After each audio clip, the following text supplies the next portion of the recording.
confiance, si vous voulez, fait partie de ces concepts ou de ces notions que tout le monde est sûr et persuadé de connaître, de comprendre, de maîtriser. En revanche, lorsque vous demandez à ces mêmes personnes la définition de la confiance, s'il y a 100 personnes, il y a des chances que vous ayez une très grande dispersion dans l'approche que chacun va donner.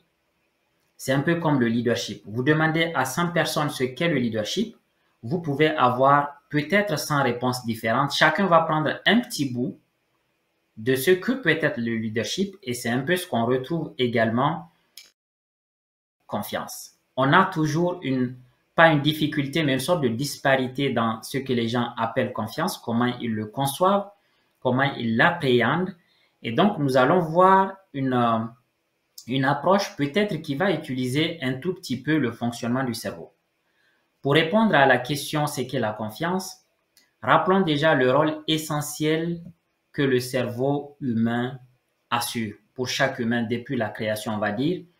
Le rôle principal du cerveau, c'est d'assurer notre survie et notre reproduction. Ce sont les rôles que les neuroscientifiques le disent assez souvent. Les deux rôles majeurs du cerveau, c'est ça. Assurer notre survie et notre reproduction. Et pour cela, en fonction de l'endroit dans lequel vous êtes, en fonction de tout ce qui représente une menace, un danger ou un risque, votre cerveau ou notre cerveau va ériger des mécanismes de défense pour nous protéger.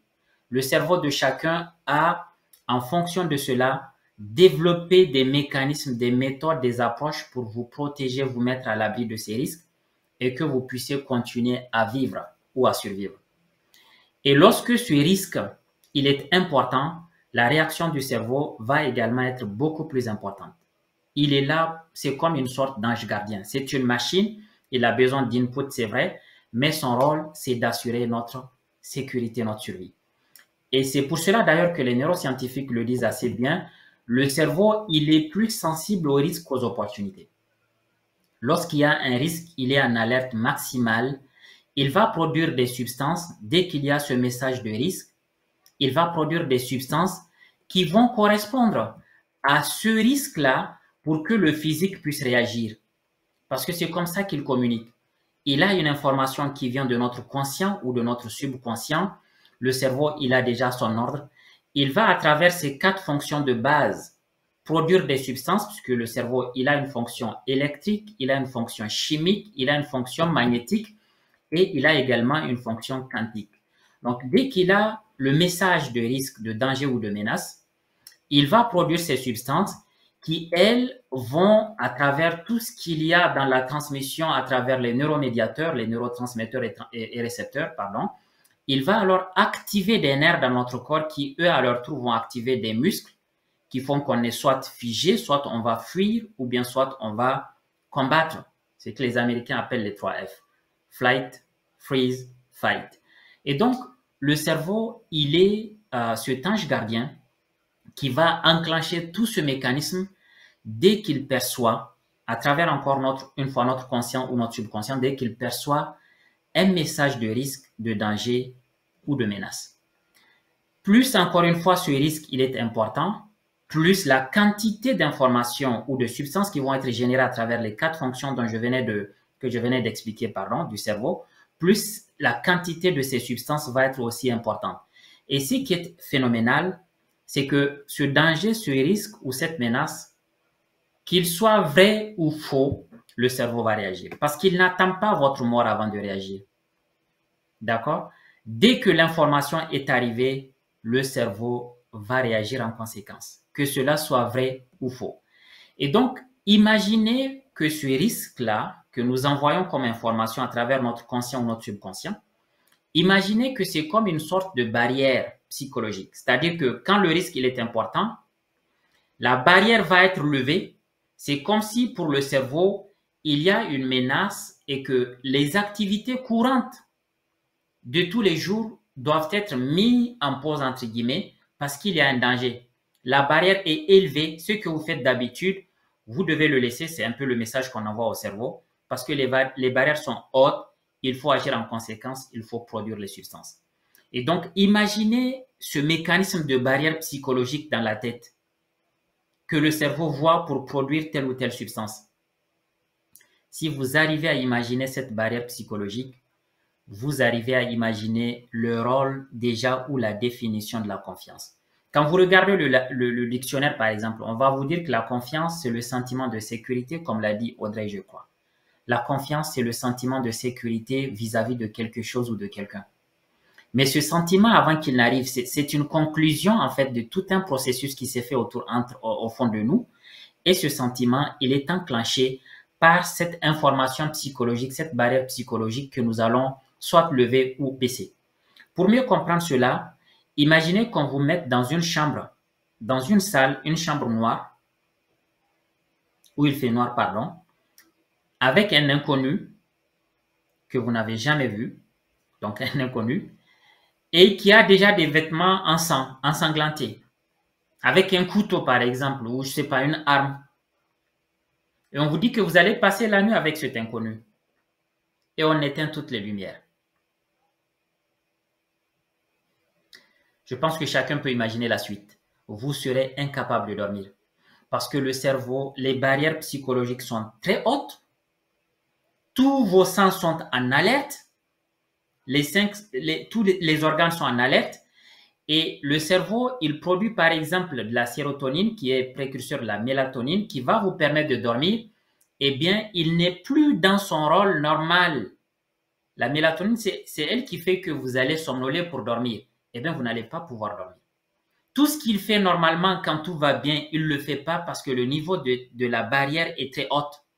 Pour lui, toutes les actions, encore une fois, normales et quotidiennes, vont être mises en attente. Elles vont pas passer. Parce que vous avez envoyé une information de peur, de menace, de danger ou de risque. Et plus le danger est important pour votre vie, plus il est énorme, plus le cerveau va mobiliser les ressources qu'il a à travers ces 4 fonctions et plus vous allez voir que vous ne pouvez pas fermer l'œil. Il y a des gens, par exemple, quand ils vivent une situation où on va dire, ils traversent une période difficile, ils peuvent fermer l'œil pendant plusieurs jours parce que l'information du danger, du risque ou de la menace est là. Et tant que l'information est là, le cerveau, il agit en conséquence. Cette barrière que vous montez ou vous descendez qui envoie l'information s'appelle tout simplement la confiance.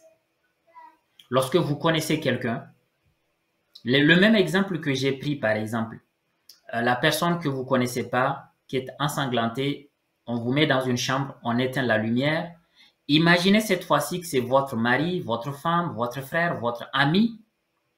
Même s'il est ensanglanté ou il a un couteau sur lui, vous allez dormir tranquillement parce que le niveau de barrière psychologique est très, très, très bas. Il n'y a pas de risque en fait. Vous n'avez pas envoyé un message de risque, de danger, de menace. Eh bien, le processus d'alerte que le cerveau va déclencher ne va pas s'enclencher tout simplement parce qu'il y a quelque chose qui s'appelle confiance qui est là et qui, elle, baisse le niveau de barrière. Les personnes qui auront tendance à toujours baisser cette barrière psychologique peuvent être considérées comme naïves et peuvent être trompées assez souvent dans leur vie. Les personnes qui vont, donc c'est des gens qui font confiance rapidement. Nous, on traduit cela par le mot confiance, mais le cerveau, lui, il voit cette barrière psychologique en fait. Et donc, les gens qui font confiance très rapidement tout le temps, même quand ils sont trompés, ils refont confiance. Et donc, ça veut dire que leur niveau de confiance est toujours bas. Et malheureusement, ça va impacter leur vie et le résultat qu'ils vont avoir à la vie. Les personnes qui vont avoir tendance, à contrario, de toujours garder les barrières très hautes, ils ne font confiance à personne. La barrière psychologique est toujours haute. Ils voient le risque, le danger, la menace partout. Même quand vous leur faites un cadeau, ils pensent qu'il y a un couteau dedans. Eh bien, ces personnes vont avoir tendance à être beaucoup plus sur la défensive parce que le cerveau, il est toujours on va dire en suractivité et très malheureusement tout le temps en train de produire ces substances et ça peut produire même des maladies psychosomatiques. C'est des gens qui peuvent porter atteinte à leur propre santé. Et donc, lorsque vous êtes dans ces cas, vous risquez par devenir paranoïaque tout simplement. Parce qu'il y a une substance que le cerveau génère quand vous êtes dans ces situations, puisque ça procure du stress tout simplement. Une des substances qu'il génère en plus du cortisol, c'est l'adrénaline. Et l'adrénaline, quand elle en est de trop, elle provoque la paranoïa. Ça, c'est ce que les neuroscientifiques expliquent. Quelqu'un qui est tout le temps stressé, qui est tout le temps, les barrières psychologiques sont toujours hautes, il ne fait confiance à personne, eh bien, c'est quelqu'un qui, malheureusement, finit par voir le mal partout. Il tombe dans la paranoïa, il gère mal ses barrières psychologiques. Donc, la personne qui est confiante, c'est la personne qui sait mieux gérer ses barrières psychologiques, les abaisser quand il le faut, pour qu'il puisse vivre bien avec les gens, faire confiance avec les gens, avancer avec eux, même lorsque des fois il y a eu des difficultés, et puis les lever aussi quand il le faut, pour que le cerveau puisse lui générer ce qu'il faut et mettre tous ses organes en alerte et qu'il puisse avancer dans la vie. Donc, vraiment, la confiance, d'un point de vue un peu plus poussé que la définition littéraire et sémantique qu'on peut donner, la confiance, voyez-la comme une sorte de barrière qu'on lève ou qu'on baisse, qui envoie un message de risque, de danger ou de menace au cerveau et qui fait qu'en conséquence, le cerveau va produire les substances qu'il faut. Que ce risque soit vrai ou imaginaire, le cerveau va réagir exactement de la même manière. Donc, cette confiance, cette barrière psychologique qu'on monte et qu'on descend, j'aime bien toujours citer, vous l'avez déjà vu, je pense, plus d'une fois, Stephen Covey, que je cite assez souvent, parce qu'il m'a beaucoup inspiré sur mes travaux sur la confiance. Il dit que la confiance, c'est cette petite chose, si on la supprime, elle peut détruire le gouvernement le plus puissant, l'entreprise la plus prospère, l'économie la plus florissante, la direction la plus influente, l'amitié la plus solide, la personnalité la plus forte, l'amour le plus profond. C'est-à-dire, si vous gérez mal cette barrière-là et que vous laissez peut-être trop ouverte ou trop élevée, malheureusement, ça peut impacter vos relations interpersonnelles et cela va se traduire par les résultats que vous allez voir qui sont très malheureusement assez souvent négatifs dans la vie. En tout cas, en termes de relations sociales, je veux dire. Donc, sans confiance, comme le dit l'ex-PDG de Johnson & Johnson, vous n'obtiendrez pas le succès. Le mot confiance englobe presque tout ce vers quoi vous pouvez tendre et qui vous aidera à réussir. Il dit de nommer une seule chose, une relation qui fonctionne sans confiance, ça n'existe pas. Donc, la gestion de ces barrières est tout simplement fondamentale. Qu'on puisse envoyer la bonne information pour que la barrière psychologique soit levée quand il le faut ou baissée quand il le faut, c'est vraiment un art. C'est une science, c'est vrai, mais c'est tout un art. Comment le faire, comment les manipuler pour qu'on ne soit pas un niais, qu'on ne soit pas quelqu'un de laxiste, quelqu'un sur lequel les autres vont peut-être profiter, mais en même temps qu'on ne soit pas trop rigide et faire fuir tout le monde autour de soi parce que ces barrières sont toujours très, très, très, très hautes. Il y a des gens comme ça, très malheureusement. Vous pouvez compter les gens qui sont autour d'eux parce que ces barrières sont toujours hautes. Mais le cerveau ne le sait pas, le cerveau ne connaît pas les conséquences, c'est une machine encore une fois. Donc, vous allez m'entendre parler de capital confiance et je vais aller très, très, très, très vite. Cette fois-ci, je vais vous parler des 3 dimensions de la confiance. Quand on parle de confiance, il y a 3 dimensions dans lesquelles elle peut... D'accord? La première dimension de la confiance que j'ai appelée la confiance verticale. Nous avons ensuite la seconde qui est la confiance horizontale. Et enfin, la troisième qui est la confiance personnelle. La confiance verticale, c'est ce lien de sécurité, cette information de sécurité que vous avez psychologiquement, mais vis-à-vis d'un être qui transcende tout. Pour les gens qui sont croyants, leur confiance verticale, elle est vouée au Dieu qu'ils vénèrent. S'ils sont musulmans, ça sera au Dieu que les musulmans vénèrent. S'ils sont chrétiens, ainsi de suite, juifs, bouddhistes, etc. Donc, la confiance verticale, c'est ce lien de sécurité que vous allez établir. Donc, comment vous gérez cette barrière vis-à-vis de quelque chose que vous pensez vous transcende et transcende toute chose qui existe par ailleurs. C'est vraiment une force supérieure à laquelle vous allez vous vouer lorsque la situation vous dépasse. D'accord? Donc, je ne vais pas rentrer dans les détails. Il y a beaucoup qui vont vous dire que ma confiance verticale, je l'avoue, a par exemple telle ou telle chose, mais dans les faits, ce n'est pas le cas. Parce que quand ils ont une situation qui les dépasse, ils ne vont pas faire appel à cette excusez-moi du terme, je ne veux pas utiliser le mot chose, mais je n'ai pas un autre mot qui me revient. Mais en tout cas, ils ne vont pas vouer la confiance à la divinité ou à la chose qu'ils disent vénérer. Ils vont peut-être faire recours à d'autres choses. Mais en tout cas, globalement, sachez que votre confiance verticale, c'est celle à laquelle vous faites, on va dire, vous faites recours dès que les choses vous dépassent, dès que la situation, elle est insurmontable. La confiance horizontale, excusez-moi, il y a du bruit à côté. La confiance horizontale, c'est celle que vous allez manifester vis-à-vis des gens autour de vous. C'est la confiance que vous allez avec les personnes qui vous entourent, la famille, les clients, les partenaires. Et donc, tout ça, on va la retrouver dans la confiance horizontale. Ensuite, nous allons avoir la troisième qui est la confiance personnelle. Et la confiance personnelle, c'est celle que vous allez manifester au fond de vous. D'accord?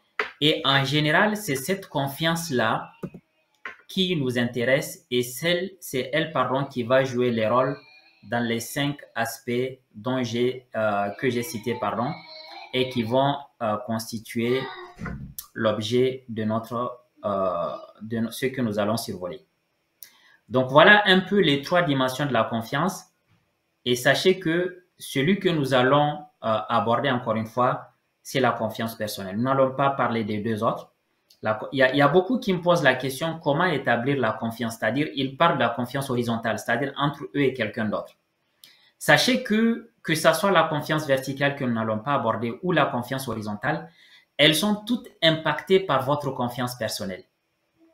D'accord? Les deux sont impactés par votre confiance personnelle. Quand la confiance personnelle elle est déstabilisée, vous allez voir le résultat sur tous les autres, sur toutes les autres, pardon. C'est pour ça qu'il est bien de faire un focus là-dessus et puis de voir très concrètement de quoi il s'agit.